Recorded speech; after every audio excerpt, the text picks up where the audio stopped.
Our mission at SD Bullion is clear: the lowest cost gold and silver available online. While we do not have pretty blue boxes, free shipping, 4% credit card fees, or glamorous gold and silver infomercials, SD Bullion has the lowest prices that may save you hundreds on your next order. So before you make your next investment, do the math and join the over 15,000 new customers who have recently made the switch to SD Bullion. Why pay more? Hey everyone, this is Elijah Johnson with FinanceandLiberty.com, and back with us today is Dr. Jim Willie, editor of the Hattrick Letter found on GoldenJackass.com. Jim, thank you so much for joining us today. Oh, it's a pleasure being on. All right. Well, I'd first like to discuss, I was recently reading a Times article, and I'll put a link to it in the description, and it was pointing out that only about 15% of capital from the U.S. financial institutions goes towards funding businesses. And in the past, this was over 50%. So the percentage has gone way down. So what is your perspective on this transition we have seen? It's basically destructive. It's destructive because the main credit engines for the United States and the economy are not working toward building capital. Capital formation is just not happening. What we're doing is we're getting deeper and deeper into casino formation. We're getting deeper into financial engineering commitments. We're getting deeply involved with rescuing financial engineering platforms that have been destructive. So, yeah, in the past, you'd rely on the big banks for funding a new factory, a foundry, a car assembly plant, a farm, a solar generating plant, electric utility, something tangible. Now you have the banks. They've openly declared that they don't believe that the U.S. economy has a whole lot in the way to offer for credit-worthy individuals, credit-worthy companies. This has never happened before.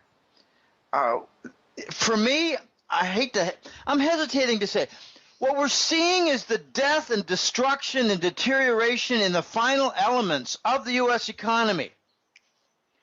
When we went to QE in 2012, Elijah, we declared the banks too big to fail. We preserved the big hollow reed tower banks that had been so deeply committed to financial engineering and mortgage bond fraud. We became so committed to rescuing and saving the big banks that we allowed, through neglect, the destruction of the U.S. economy. I mean, these are very strong statements. The transition was boasted by Greenspan in the 80s and early 90s, in the mid-90s too. He called it financial engineering. He said, we've got some tremendous advantages for offloading risk. No, he didn't. We got the subprime mortgage bomb that blew apart the U.S. banking system. Greenspan is the architect of this destruction. Now he's heralding the destruction of our economic system as though he's some kind of a good guy. He's one of the architects of the destruction. So when the big banks, which dominate the banking system, so their statistics pretty much control the overall statistics and trend, when they're devoted less to capital formation in corporate credit lines, it's an evidence that the system is breaking. And this has been the case for 5 years. We've been breaking for 5 years. So now we're at the climax of the collapse. We're not getting out of this. I find it hilarious that for 5 years we've been on like fascist leadership orders. You must describe it as a sluggish recovery. Well, I prefer the truth and reality that it's a -4 to -6% recession every stinking year. I don't conform to orders that you must describe this as a recovery, so put an adjective on the recovery like sluggish or difficult or timely, time-consuming, or long-standing recovery. No, this is a deadly feedback-looped recession feeding on itself, and the evidence is coming through with the big banks. Normally, big banks are involved in capital formation, like a company saying we need a big business loan to expand our plant, to expand our operations. The other thing that big banks had been doing but aren't anymore is investment banking. A company wants to expand. Instead of going for a commercial loan, they go for a lower cost solution, which is issuing stock. When they issue stock, they don't pay interest on what they draw in for the funds. They put it to work, and they pay income taxes on it from new income. They do hiring. They post messages out there hiring 2,000 people. No, the result of what we're seeing right now with the lack of business investment and the lack of capital investment, like with stocks, investment capital, is we see Intel layoffs of 15,000. We see Microsoft layoffs of 20,000. IBM layoffs of 10,000. Christmas and what's the name? Christmas and Gray. There's another name in there. Anyway, Christmas and Gray. This one other name. Put out a statistic all the time, every month or every quarter, and they're setting new records for large business layoffs. We're seeing the destruction. We're seeing the deterioration. This is really tragic, Elijah. And now you're seeing a huge round, a painful round of the energy sector slamming the credit portfolios of the big banks. Why would they go out and lend when their main portfolios are losing tremendous money? So when the banks are losing money, they're not lending. They're losing money partly because of QE, which I call a death warrant to the U.S. dollar and the economy. But they're also losing a lot of money because we're in transition from the petrodollar. The basis for the dollar is changing. We're changing now to pure QE Zimbabwe monetary policy rot. That's the basis of the U.S. dollar now. African money printing. And it's appropriate that we've got an African in the White House. And now apparently we're getting a lot of Muslims from North Africa and other points just shoved and planted all across the United States without proper immigration approval and all this. So thanks, Mr. Kenyon in the White House. Thanks for throwing Muslim garbage all across America and Europe. Mission accomplished. I love that mission accomplished from the moron president we had, Bush, too. We're setting low standards for American presidents, and notice that when we try to get a different kind of president who doesn't like the current system, we get a lot of flack. So I guess we don't want to really talk about politics. I sure don't, but we're seeing a transformation toward third world, Elijah, right in front of your eyes. No, I was wondering if you could expand a little bit more about where, if the financial institutions are not loaning to businesses that much anymore, what are they doing with their money? Are they just speculating? And if so, what effect does this have on the economy? Yeah, they're speculating. They're doing a number of things. Let's just focus on, say, the biggest of the banks, the Wall Street banks. Now, I've mentioned this before. They've got some activities that are not constructive for the economy. And our central bank clowns who control monetary policy African style are applauding themselves, patting themselves on the back, giving themselves praise that the big banks are gradually recapitalizing. which means they're starting to make some money. These giant hollow towers, these insolvent towers, here's what they've been doing. They take the 0% money that you cannot borrow at 0%. They immediately invest it in the 10-year bond. Let's just say it earns 2%. So they're earning 2% without doing any work, without investing in a company, without investing in capital, without involving any new hires. These same big banks that are doing this bond carry trade, that's what it's called. You borrow 0% and you go ahead and invest at 2%. They're not hiring a lot of new people. In fact, they're laying a lot of people off because their entire mainstream large chunk credit departments, credit portfolio managers, business loan departments, they're all cratering. Why? Because they're too much involved with financial engineering, too much involved with bond fraud, too much involved with these derivatives.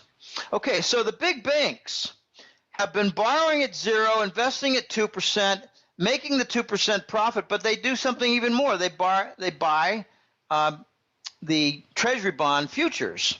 So they add 25 to 30-fold leverage on that. So they're making 50 to 60% on their borrowed money straight from the Fed's window at rates that you cannot borrow in a manner that does not help the tangible economy at all. Yet the big banks are starting to make some more money in the last few years, 2 or 3 years, and building up their capital. While they make money with the bond carry trade and the casino side, they're losing big money on the tangible economy. So they hate the tangible economy. They have got rules inside Wall Street Bank. Do not lend to the tangible economy. And Wells Fargo violated that by lending in a huge way to the shale industry. Wells Fargo has the biggest exposure to the shale industry. So Wells Fargo is dying. But that's okay. You're allowed to be dead in the United States as a bank because you've got these tremendous lifelines that come on called QE.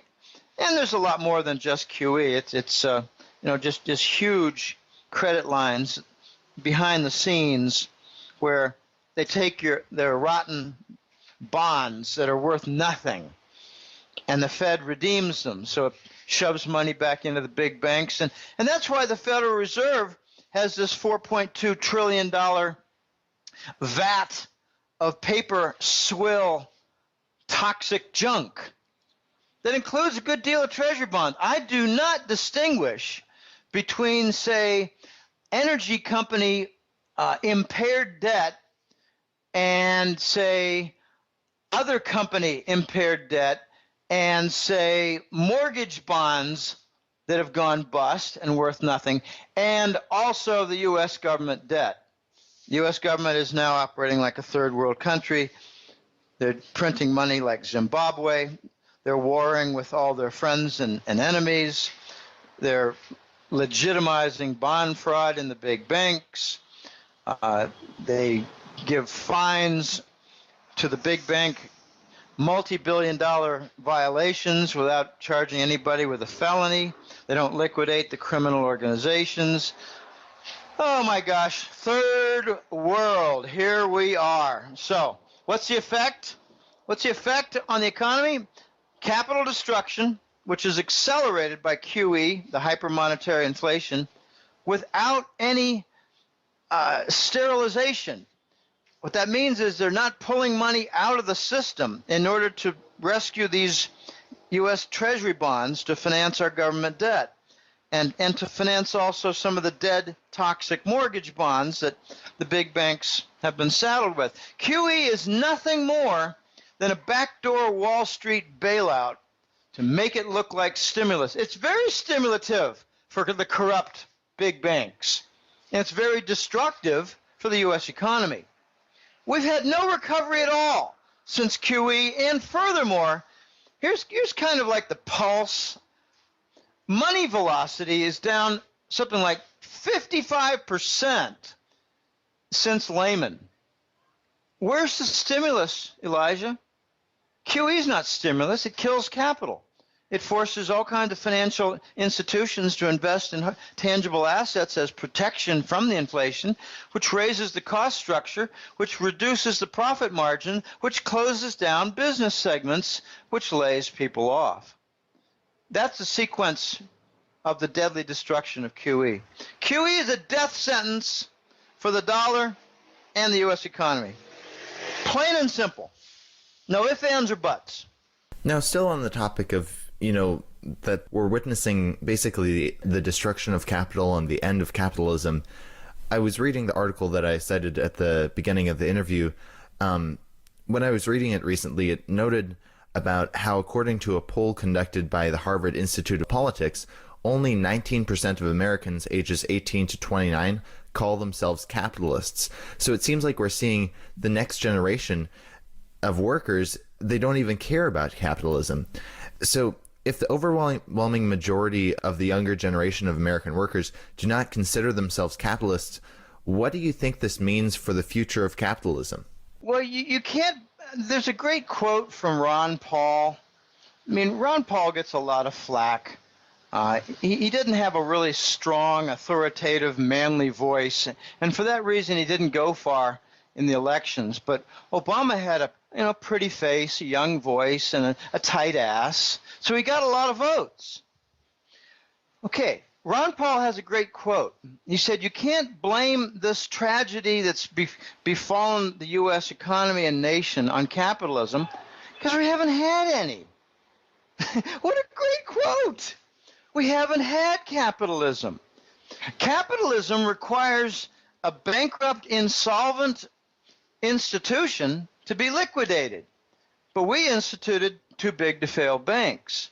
So if you get a new graduate from a top university and he or she has an economics or finance degree, gosh, they might want to go work for a Wall Street bank and take on a whole load of some bond carry trade responsibilities. That's not capitalism. That's a queer casino, cronyism, garbage system. Okay, what I've come to learn is that most Americans don't know what capital is, they don't know what inflation is, and they don't really know what democracy is anymore. They don't know what fascism is, the opposite. And as a result, what we're seeing, I believe, just my opinion, that democracy is kind of passé. Capitalism is kind of passé. Why would anyone want to work hard when he could just collect, say, $400 a week and get by for doing nothing on welfare? I had a client contact me about 3 months ago. It was a shocking message. It was I can't remember. It was either Northern Ohio or Southern Michigan. The fellow wrote me and said, "Jim, I just had an awful experience in the last 2 or 3 months. I put out notices to expand my floor cleaning business. I wanted to hire about 40 or 50 people because I won a bunch of contracts. I saw some green fields out there, and I wanted to expand and hire people and make a bunch of money. And I was absolutely astonished what happened when I put out the word and made notices and advertisements and paid for the columns in the newspapers and online ads and everything."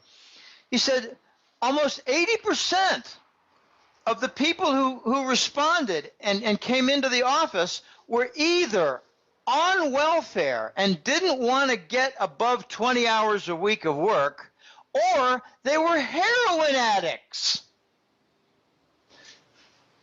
Now,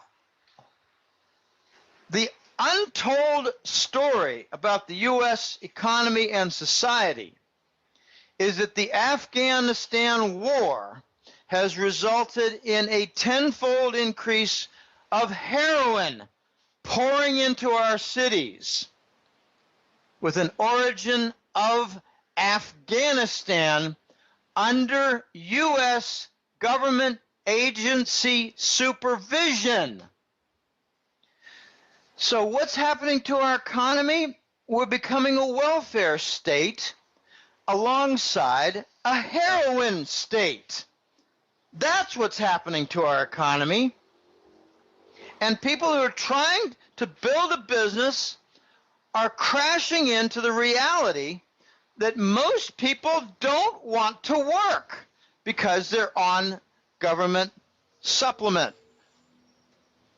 while the rest are on heroin. Now, this is, you might seem, oh, Jim, you're exaggerating a bit. The guy said about half the applicants that he had were admitted heroin addicts. My gosh, what is coming to our nation? We're seeing the degradation and the slide into the third world. All it needs now is its separate currency that's not the global reserve currency dollar, so that it can be devalued like it deserves, like a third world nation currency deserves. And what great characteristic does the United States economy have to deserve regular and frequent devaluations like Venezuela, which Greenspan used as an example of what the United States might become? What is the big trait of a third world nation? A huge trade deficit. We have 40 billion a month in dollars deficit per month, which means about $500 billion, $500 billion per year in trade deficits. So once we get our U.S. only currency, expect that we're going to get a sequence of 10, 20% devaluations, and then you'll recognize the third world nation a lot better. So as we're seeing all this kind of financialization, as some people have called it, what does financialization in the U.S. do to our standard of living? Well, when people aren't working because they're gambling, when people are on heroin because they can't even maintain their own equilibrium in their bodily processes, they become dependent on the state. What do we have, 48 million people on food stamps now? What was it in the year 2000? Was it half that? Was it a little over half that? What happens to the standard of living? We become poor. Okay, this is not just casinos. Well, alongside the casino is the whole stock market issue. But also, remember, in 2001, Greenspan came out and said, borrow money against your mortgage. Keep the economy going. Keep your consumption going. Why, any economist or central banker would advise consumption rather than investment. He did not say, go out and start a company. Instead, he said, borrow money against your house and keep spending. Wow. We become totally backwards in our intellectual elite. They're dedicated to fraud. They're dedicated to monetary excess, and they're not dedicated to capital formation. Why work for a living when you can just manage your mutual funds? Why should a bank work through hard decisions on capital layouts with commercial loans when they can just borrow 0% and invest in 10-year bond and make 2% and multiply it by 25 by putting on a bond futures contract? There's no work there. Why work? The United States has become a lazy nation of fat people and drug addicts who now depend on the state.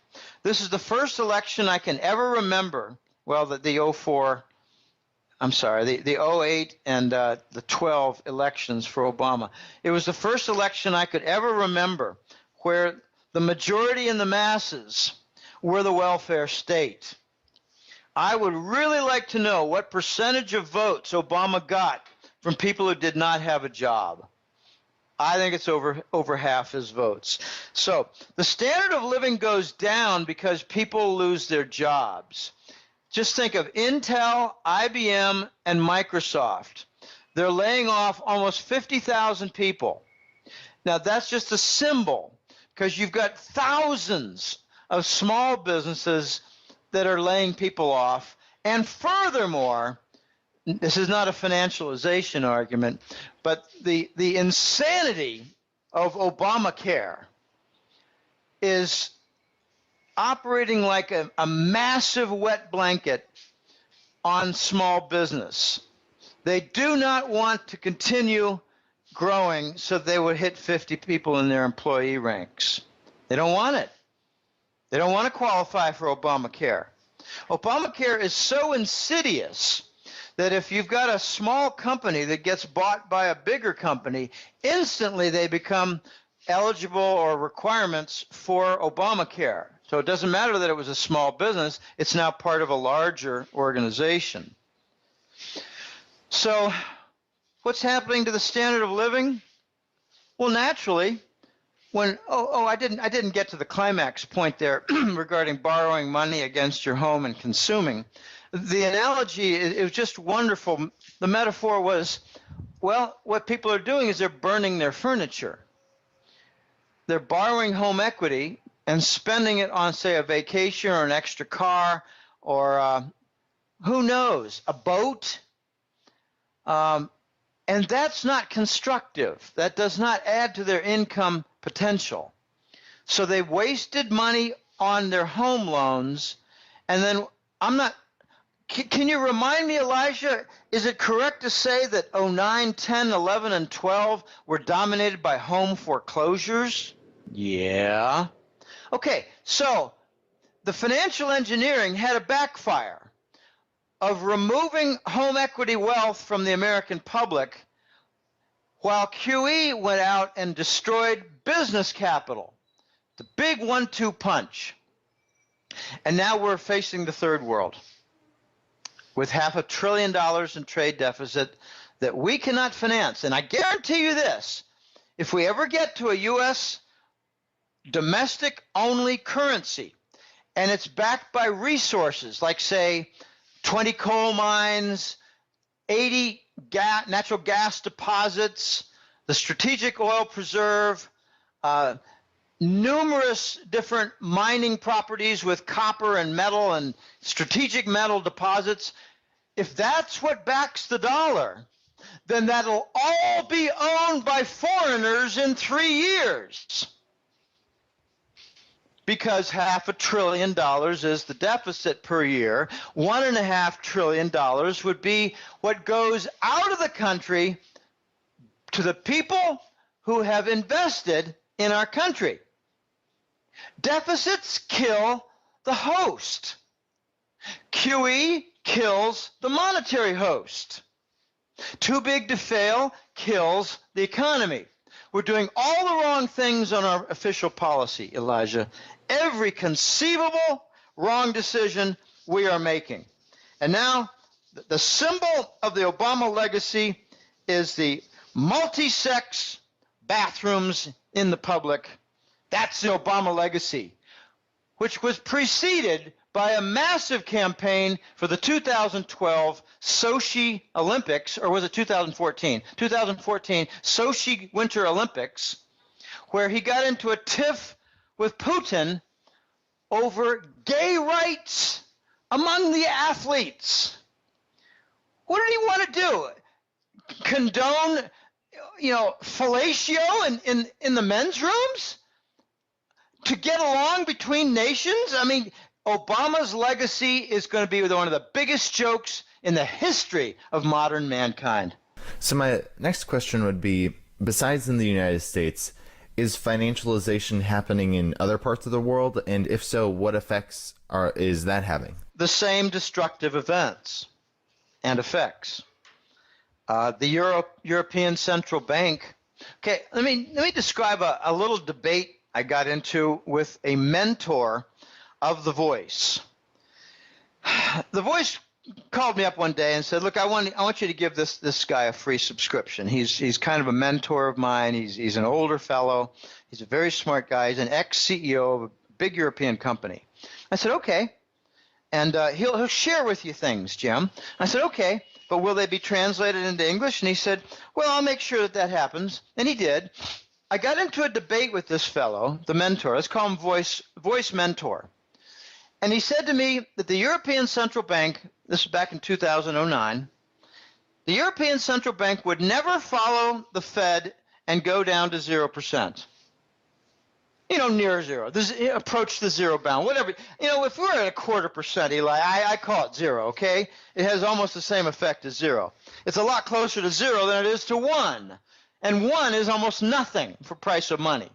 So cost of money, price of money, it's a total joke. Anyway, this fellow, Voice Mentor, told me the European Central Bank will not go down to zero and follow the Americans. And I said, well, that has a very immediate consequence, and it's going to be evident rather quickly. The euro is going to move over 150.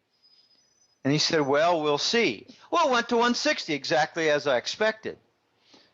And then I wrote to him and said, dear Voice Mentor, now you're going to have your Euro Central Bank follow the Americans down the wrong path toward 0%. And that'll relieve your export problems, like, say, for Germany and the other export centers of Europe, because the euro will come back down. And it did. It went back down to the 120 range from 150, 160. Boy, did I get that right. But I put at risk a relationship with the mentor to the Voice. So about 6 months after that, I wrote the Voice and said, could you contact so-and-so and tell him that, I'm not saying I told you so, nah. I'm just professionally stating that what I expected to happen did happen, and the rest of the world is following the United States down the wrong path of easy money and free money. The free money is 0%, the easy money is QE. It's not easy for you, it's easy for the financial institutions. So the entire world is going to follow the U.S., and they did. The Bank of Japan did something even worse. Well, I shouldn't say they did it. They were subjected to something even worse. It was around September of 2014. Yeah. The U.S. announced that they were going to confiscate the Japanese government pension fund, which was valued at $1.2 trillion, and they were going to use it to buy treasury bonds. So that financed a whole year of government deficits for the United States. And what was Japan's reaction? Well, they're a slavery state, so they don't have a voice. That should be remembered by people, and most people don't understand that. Japan's not independent. They're a slave state, kind of like Germany, but Germany's got bigger muscles. Japan announced that their central bank, the Bank of Japan, would replenish the $1.2 trillion in the government pension fund by printing what they called infinite QE. They actually had the balls to call it infinite QE, reality.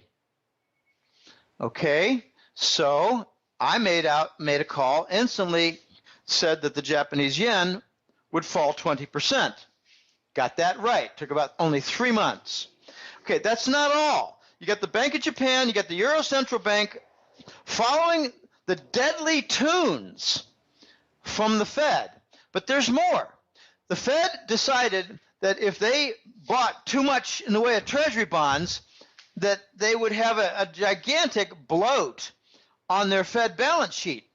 Well, they do. It's $4.2 trillion, and probably 3/4 of that is U.S. government treasury bills, treasury bonds. So the Fed did something very clever. They created the BLICs, Belgium, Luxembourg, Ireland, Cayman or Caribbean, and Switzerland. Well, the BLICS turned out between summer of 2012 and the end of 2014, turned out that the BLICs bought as much treasury bonds as the Fed. The Fed doubled their treasury bond purchases by exporting using their stations in those 5 nations of the BLICs. So when you ask, besides the United States, is financialization happening in other parts of the world? Well, yeah, we've got the BLICs expanding the Fed's own QE purchasing. We're talking about $400 billion of treasury bonds purchased by these tiny countries. We're now at a point where Belgium and Ireland each have more treasury bonds than the size of their entire economies. And you also have Japan, Euro Central Bank. So we're exporting this contamination policy. It's contaminating because it brings about the creation of toxic paper, toxic bonds. It brings about the destruction of bank credit portfolios. It brings about reduced profit margins and company layoffs. In other words, companies dying, business lines dying, layoffs, job cuts. So we're exporting our poisonous monetary policy. I saw a good article this morning. It was about how the East is now preaching that the West is guilty of contaminated economic and financial thinking. Yeah, look at what our leaders have been saying for the last 6, 8, 10 years. What we need is to put more money in the consumers' pockets. Is that not the message, Elijah? Yeah, that's the message. Now, is that constructive? Why didn't they say, Americans, go out, take some risks, start building a business, start low, start ambitious, build, hire, make a country great. Instead, we need to put more money into consumers' hands and pockets. And where does it come from? The printing press. The United States is becoming Africa and starting to look like Africa. Well, Jim, Willie, thank you so much for giving us your time today. Before we let you go, did you want to share with the viewers where they can find you on the internet and subscribe to your newsletter if they're interested in finding out more? Okay. I just in April had the 12th anniversary for the Hat Trick Letter. Now, if this is a labor of love, it's a lot of fun. It's also exhausting at times. I found that last year I was more exhausted than I am this year. I don't know why. I just don't know why. Anyway, the website is www.goldenjackass.com. No hyphens in there. goldenjackass.com. Bounce around in there. There's a lot of free material. I had to do an editing, so all the free material in there is from last July onward. I had to lose a bunch of stuff in the past. It was kind of an accident. We hit a limit on capacity, but for the website, and that's okay because we still have about a year worth of interviews and public articles, and I do have a couple links in there for archives of public articles. They go way back, like to 2000. And I think Gold Eagle goes back to 2005 or so. But bounce around, look at the interviews, podcasts, look at some of the public articles, and some people are not new to this. They're not new to the gold world and all the topics. So, just bounce around, refresh yourself with some things, and sign up for the newsletter. If you're new to this, do a little more studying and check out a little bit more, but sign up for the newsletter. The Hat Trick Letter's been around 12 years, and it's been a lot of fun. This is one of the most interesting jobs I've ever had. I must admit that I do miss being a statistical analyst. I do miss tackling large data sets and coming up with interesting conclusions and business plans and reactions for various things. That was a lot of fun, but I moved on, and I'm doing something that I think is historically significant potentially, and that is the final sunset years of the dollar and the reign of terror that it has wielded upon the world. So the newsletter itself has two parts. There are two different monthly reports within the newsletter. The main one is the Global Money War Report. It's for big topics like dollar abandonment, big topics like gold currencies coming into view, government bonds and fractures that are taking place right now in the treasury bond market. We have open fractures now. QE has finally had an effect to wreck the bond market. And it's getting extremely interesting and messy and dicey, dangerous. The second report is the gold and currency report, which focuses a lot more on the actual currencies, a lot more on actual supply and demand for gold, like mint demand, coin demand, import demand in India, and a lot of supply issues like shutdowns of mines because they're not profitable anymore. So the two reports within the newsletter are very different. There's a little bit of overlap though, like with the banks. I tend to put China and Russia and banks in the second report because it just doesn't have quite enough material. Just gold issues, not enough material. So I try to cover the 6 or 7 or 8 different areas of economics and finance. And I tell you, it's a lot of work. But I'm extremely grateful to my team of 10 colleagues that come from various different professions. Some of them are extremely smart and full of insight and add to the value of the newsletter. But I'm also grateful, this is a real important point, Elijah, I'm grateful for the 30 to 50 clients, and some are not clients, they're just followers. But they like to communicate with me, they like to send me interesting information. They like to send me, today, for instance, I got a message. I don't think he was a subscriber. It was from in Contact Us, for the news. I'm sorry, the website public window, and he was from Switzerland, and he said, Jim, I want to let you know I buy a little bit of silver bars every month. I don't know if he means small bars or kilogram bars. But he says, I buy silver bars every month, and what I'm now noticing is a really big change in the sequence for the bar numbering system, the serial numbers. And they have a lot more scratches on the sides. And he concluded, they're reaching the bottom of the barrel in the Swiss banks to satisfy demand. Okay, so there's a lot going on. I'm very grateful to public contributions, whether they're from just people out there, not clients, followers I call them, or whether they're actual subscriber clients.